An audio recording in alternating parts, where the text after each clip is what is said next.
Well, greetings. This is Dr. Bill Bailey, and this is the Handheld Hack. The Handheld Hack is the netcast and the blog that has to do with handheld device hackery. Hackery, you say? What's hackery? Well, it's using it to your advantage, shall we say.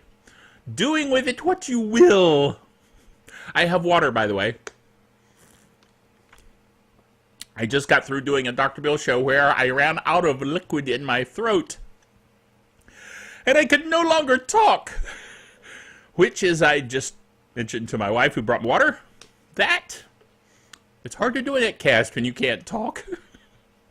Anyway, this is the Handheld Hack. We are proud members of the Tech Podcast Network, techpodcast.com. If it's tech, it's right here on the Handheld Hack. We are also proud members of the International Association of Internet Broadcasters. Okay, I'm still recovering a bit from talking for 20-some minutes without any liquid in my throat. So bear with me. Okay,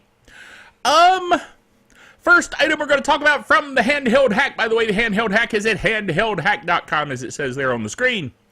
And New Zealand researchers have developed handheld DNA sequencing. That sounds kind of science fiction-y and dangerous, doesn't it? Imagine a handheld DNA sequencer. Well, now it exists. Science developed handheld DNA sequencer for infectious diseases. Helio, the New Zealand researchers, this is from the magazine, I should say, Helio. New Zealand researchers have developed a novel handheld DNA assay capable of detecting suspected viruses, or as I like to say, viri, and bacteria, as well as the severity of the infection, according to a news release. Dude, DNA sequencing detecting doohickey that you can hold in your hand. How cool is that? Man, gotta have water. Now, I mentioned on the Dr. Bill show about this malware for your phone. It's not like you want malware for your phone, but you should be checking your phone, particularly if you have an Android device. There's been an increase like whoop in malware that's been developed for Android particularly. And you need to have something on your phone to protect yourself. Now, I use Lookout as well as Malwarebytes, anti-malware. And you should check it. You should put it on your phone and then scan your phone, okay? Because there's a bunch of junk out there. And there's been a lot of talk recently about people with flashlight apps, you know, the thing that basically just turns your phone into a flashlight by turning on the light.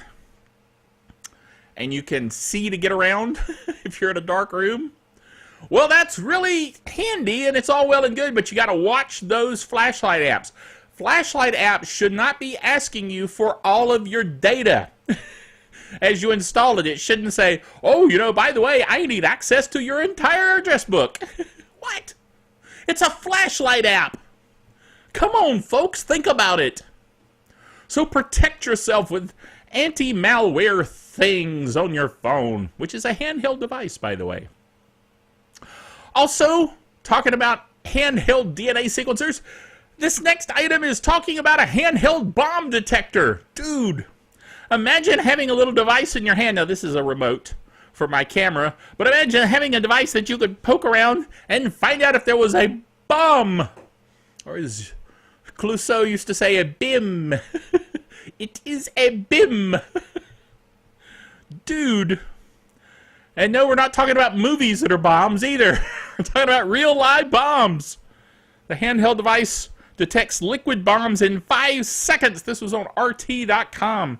They have an article about a Japanese research team that had developed a bomb detection device that can quickly determine if liquid inside a container is explosive or flammable. Sounds cool. I can imagine them selling a lot to Homeland Security. You know what I'm saying? Also, this week there was posted a Nintendo 3DS hack to get illegal free games. Now, first of all, You shouldn't be going after illegal games, free or otherwise. If they're illegal, they're illegal. You know, that means not good. That means against the law. That means you can be arrested. So don't do it. Just don't do it. But this was a video that was on YouTube that showed how to do it.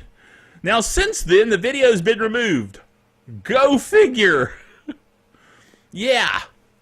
But it has been hacked. Now, the thing is, the Nintendo 3DS has been very, very difficult to hack, and a lot of people have unsuccessfully tried to hack it. Well, this was not only successful, dude. They were getting illegal free games. So, okay, props for the hacking, maybe, that you finally hacked it, but naughty. Okay, just saying. Now, this item I also talked about on the Dr. Bill Show, but it's about Android Lollipop disk encryption causing serious performance issues. Now, when I say serious, I'm talking about really, really bad. Like, let's say that you had a computer, or even my trusty Chromebook that I have here, and let's say that you were using it and you noticed that it was slower by 63%. Dude. Well, that's how much disk encryption on Lollipop slows down Android. Particularly on the Nexus, having a hard time. The Nexus 6 and the Nexus 9. And I can't entirely blame it on the dry throat. For sure. But we'll go with that. Anyway, the point is that Google has got to fix this. No two ways about it. Google has got to get their act together and fix this, because 63% of a hit due to disk encryption is bad. Okay? And when I say bad, you know that that's pretty much the worst. Okay? Alrighty then, well, that's just about it for this rundown of the handheld hack, which comes out semi-rarely. I'm going to try to do more often, but yeah, I got a lot going on, you know what I'm saying? And I'm getting older. Just saying.